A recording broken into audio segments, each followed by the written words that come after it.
Before we went back into lockdown, our family took a trip to the zoo and we had a fantastic time.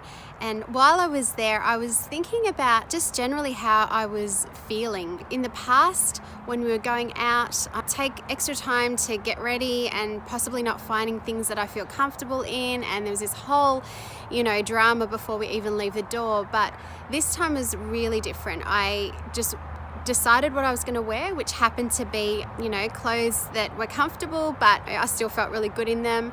And then enjoyed the day, really took it all in and was focused on the fun that we were having as a family. In the past, I would probably have focused more on what I looked like, how I was feeling that way, and really not enjoying and being present in the moment. I reflected after the trip, as I was flicking through photos, just how different I looked in these photos. I felt confident and I looked confident. I guess I didn't spend that extra emotional energy thinking about, really don't like how I look in this photo, or let's cut that photo, or, it wasn't any of that. It was basically, we're having a great day. I'm feeling really good about where my body's at and where I'm heading.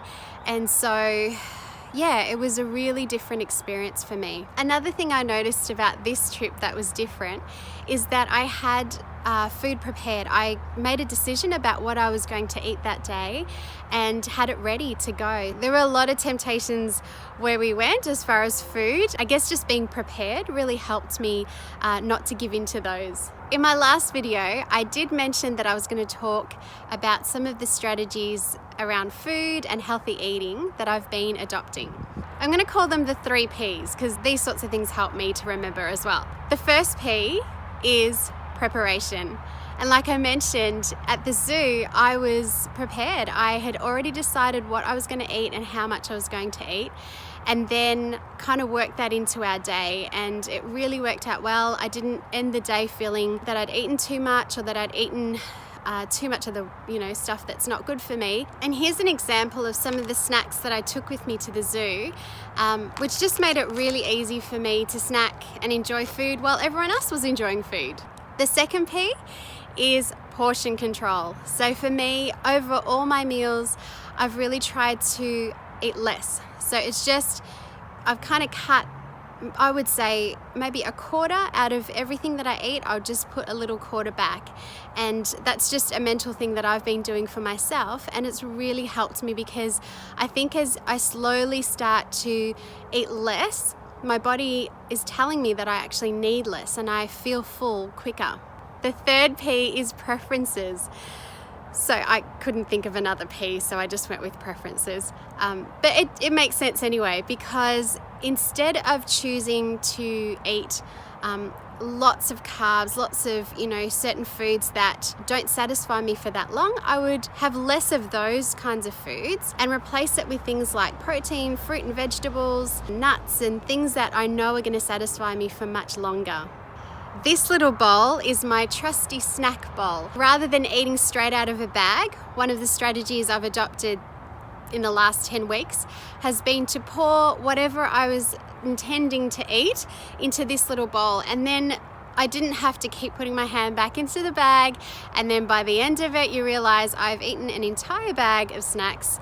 Where has it gone? This is just keeping me honest. I'm no nutritionist, so these are some of the things that I've learnt and that have really made a difference in my healthy eating. Sometimes I do my best thinking after I exercise.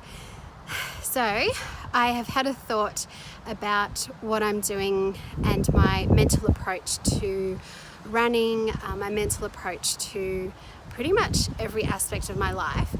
And instead of looking at it like I'm trying to run this distance in this amount of time, or I'm trying to eat healthy, or I'm trying to be kinder to people and all the things that come with relationships. Instead of trying, I'm swapping the word trying for training and looking at it as far as I am training to run a certain distance. I'm training my body to be stronger by doing weights. I'm training myself to look at other people as valuable and all those other areas of my life. And I feel like training you can't really fail unless you give up.